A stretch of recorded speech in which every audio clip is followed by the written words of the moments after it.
What's up, guys? John with Football Gaming, and today I have Matthew Thomas with some Mermails. Let's see what Matt's playing. Alright guys, what's going on? So I'm playing Mermails for the format right now. I'm going to go ahead and get into the deck profile real quick. So pretty standard. 3 of the new card, Prince. Prince is just stupid. It enables a lot of combos to go off. Because you dump an Atlantean, add an Atlantean. So you already know you can make combos go off with this card. Next up for the Atlanteans is double Dragoons. Dragoons is the searcher of the deck. I mean, self-explanatory. Then I run 2 marksmen and 2 infantry. Infantry pops face-up cards. Marksman pops set cards. So that's it for the Atlantean engine. And then I'm actually running as few Mermails as possible. To be honest with you, just because I want to get into the OTK a lot faster. So starting off the 7s, I run the 1 lead because I want to just loop my opponent's hand out of all the cards out of their hand.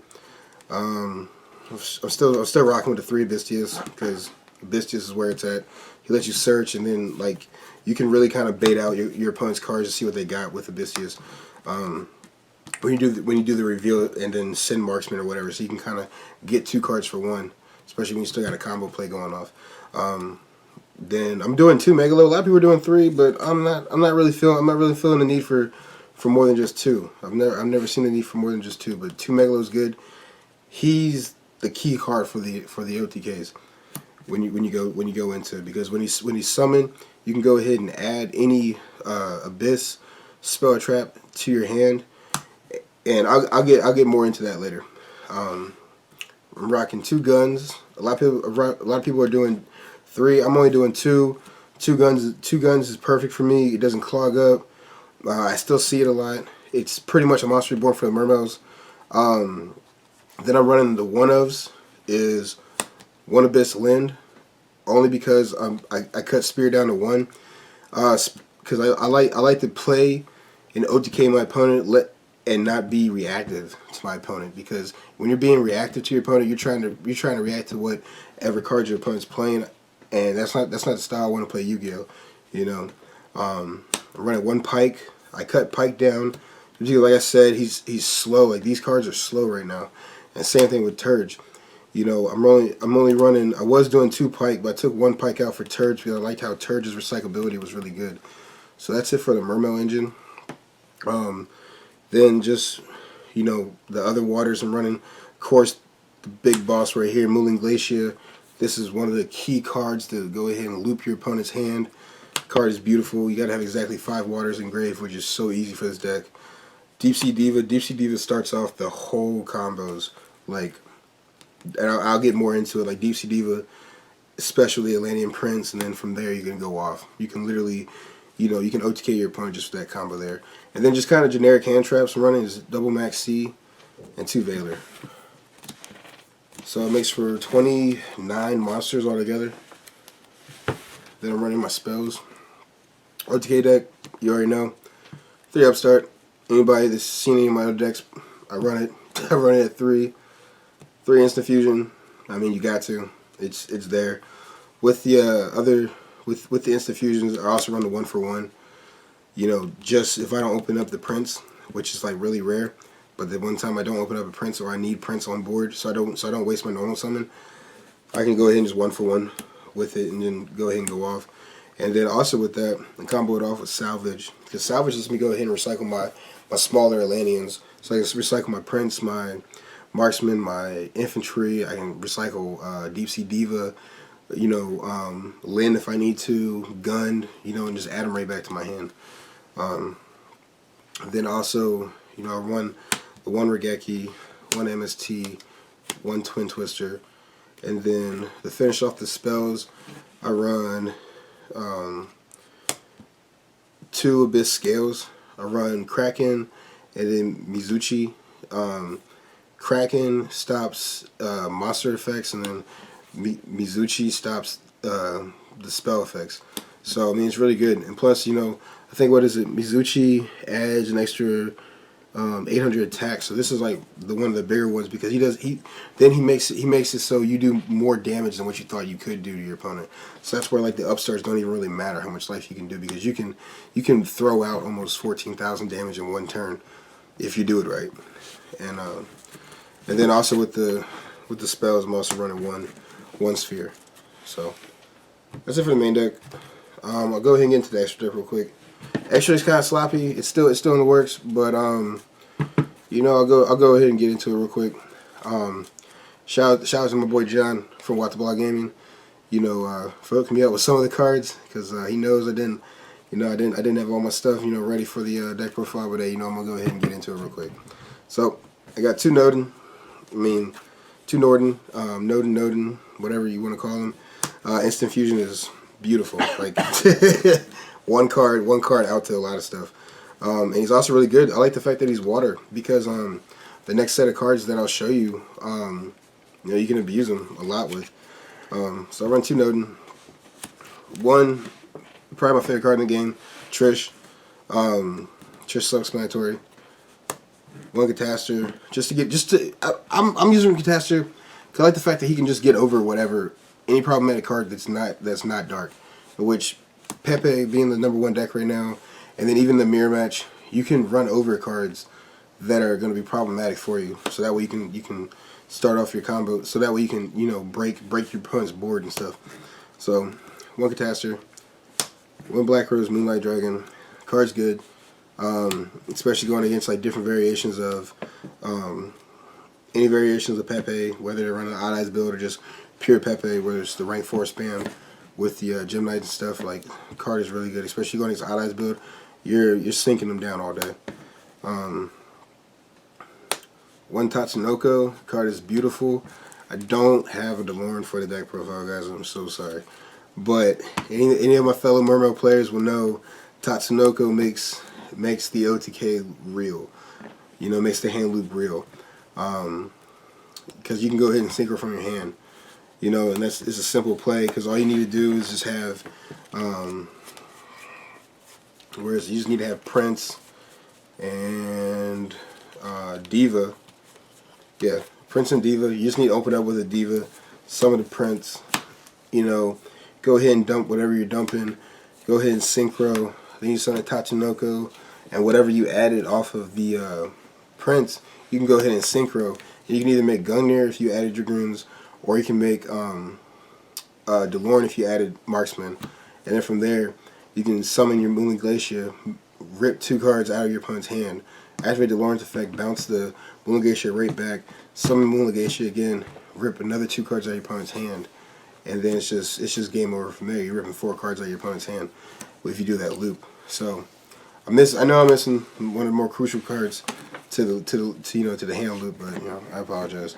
One Gaios. A lot of people are cutting it, but me, as I really see another rank 7 that I really want to play. Besides Gaios, I mean, Gaios stops a lot of stuff. One Big Eye. Big Eye's good. You know, it's actually really good. You know, go ahead and steal your opponent's card, and then just go off from there. And even in the mirror match, you steal your opponent's card, you can use it for yourself. One Shark. You know, I'm still doing the Shark and Trike combo, just because, like, for me, like, I mean, I've been playing Mermails for a good while now, and you know, this was always my favorite combo and stuff. But you know, as I've been doing playtesting, I'm kind of seeing that this, you know, this duo right here isn't as needed.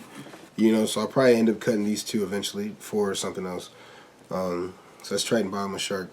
101, because there's a lot of synergy. Because a lot of people sleep on in this deck is when you have Water Exceeds, and if anybody knows Dragoon's effect, you know, when you send to the graveyard, whenever you send to the graveyard for the activation of a Water Monster's effect, okay, in order to activate 101, you got to attach 2 cards.